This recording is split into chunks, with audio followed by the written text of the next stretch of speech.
ఇప్పటికి ఇంకా 5 ఏళ్ళు ఉంది, ప్రభుత్వం 5 సంవత్సరాలు ఉంటుంది.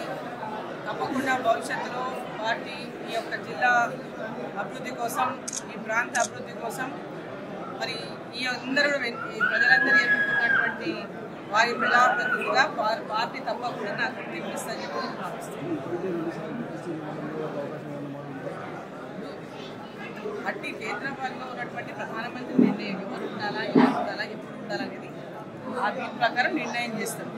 ఈరోజు పార్టీ మంత్రి పదవి అయినంత మాత్రాన ఎంతమంది మొత్తం ఎంతమందికి గెలుపుకుంటా ఈ 240 మంది కాకుండా ఈరోజు ఎన్డీఏ కూడా మా ఫ్రెండ్లీ పార్టీ కూడా గెలిచినాయి. అందరినీ కూడా అకామిడేట్ చేసుకోవాలా, ప్రభుత్వాన్ని దేశాన్ని బ్రహ్మాండంగా అభివృద్ధి పదంలోకి నడిపిస్తూ ప్రభుత్వం నడపాలా. ఈ యొక్క దేశ ప్రజలకు అంటే ఆలోచనల మేరకు ఈ యొక్క దేశం అభివృద్ధి కోసం, దేశం యొక్క రక్షణ కోసం అన్ని ప్రాంతాల అభివృద్ధిని చేయడానికి ఈ యొక్క ఎన్నికల్లో ప్రజలు తీర్పు ఇచ్చిండ్రు.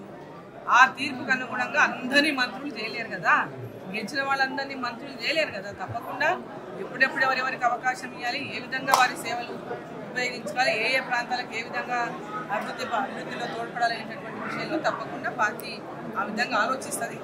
తప్పకుండా పార్టీ పరంగా ఈ యొక్క భారతీయ జనతా పార్టీని ఈరోజు రాష్ట్రంలో బలోపేతం చేసే దిశగా ఈరోజు పార్టీ పనిచేసిండు. కిషన్ రెడ్డి గారి నేతృత్వంలో, అంతకుముందు ఉన్నటువంటి బండి సంజయ్ గారి నేతృత్వంలో.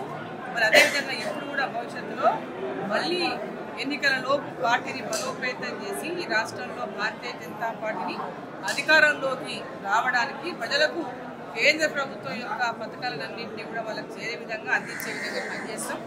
ఆ దిశలో ఈ యొక్క పాలమూరుని కూడా అదే విధంగా నడిపిస్తాం.